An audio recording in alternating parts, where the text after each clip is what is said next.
Guys, so what we're going to be looking at is we are going to be looking at multiple representations and kind of how these four things really kind of work together, and hopefully you can see the relationship between the two, and that will kind of help you understand all of them. So we've been writing equations from word problems way back since September when we were writing equations to solve them. We just had two equations equal to each other.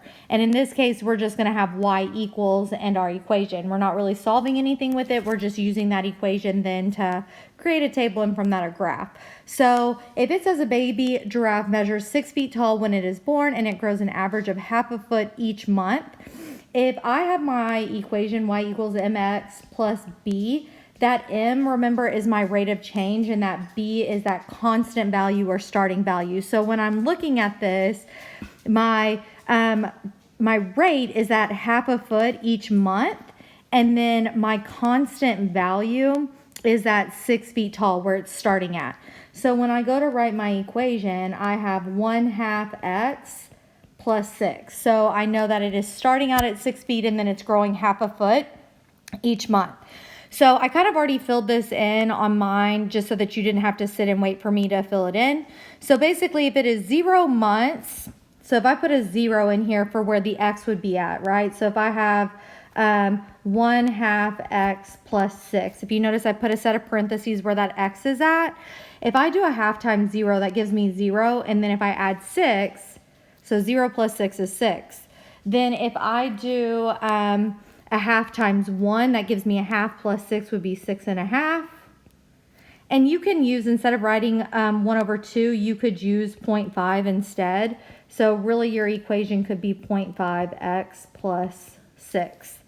So then if I continue this on, a half times 2 is 1, plus 6 is 7.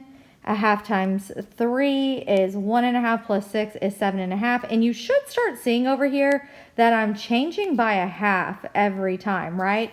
As I'm increasing a month, I'm changing by a half over here, which does kind of go with what I've got going on over here, that my rate was going to be a half, right? And so if I continue this on, I could continue on my table with this process, right? So I know that that would be 8. If I put 5 here, it should be 8.5 because I know every time I'm changing by a half. So then that would be 9.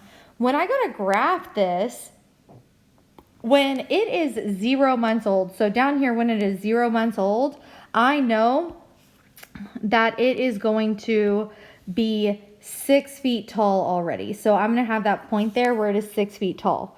And it's not really easy to graph a half. So I'm going to not graph this, and where I'm getting these points from is if your table, here's your x and here's your y. So I basically have ordered pairs. So 0, so my ordered pairs would be like 0, 6 would be the first one. My next ordered pair would be 1, 6.5. Then I would have 2, 7. I would have 3, 7.5. But I'm going to graph these points that are whole numbers because, you know, graphing halves isn't always fun. So when I'm at 2 months, so when I'm down here at 2 months, I know that it is going to be 7 feet tall. When I am at 4 months, I know that it is going to be 8 feet tall. And when I'm at 6 months, I know it is going to be 9 feet tall. So then I can just draw my line here.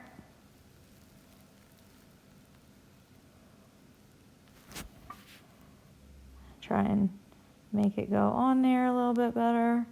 And then my line's not the best, obviously. There we go. That's much better. So really, if I wanted to kind of look at this, when it's at 1 month, it really is kind of at 6.5. When it's at 3 months, it's at 7.5, and so on, right? So my line really does help me.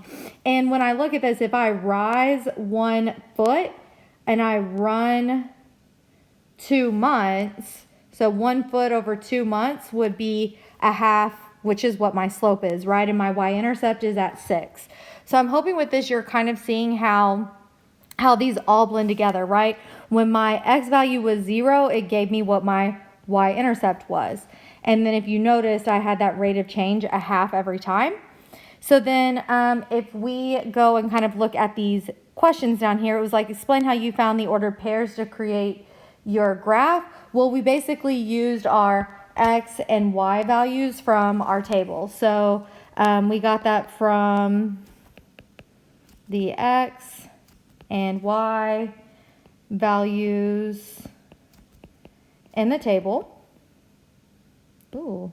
Oh, I'm sitting here like scratching something out like I can't erase it. In the table. And then what is the slope of the graph? So we already we have several places where we have identified the slope. We can identify it there. We identified it here. We identified it over here, right? So our slope of our graph is 0.5, our half, right? And that represents the growth each month. And then the y-intercept of the graph is, we have that right here. It is 0.6. We can also tell from our table right here. And then we can also tell from our equation right there. Our y-intercept is 0.6. And basically that represents the starting height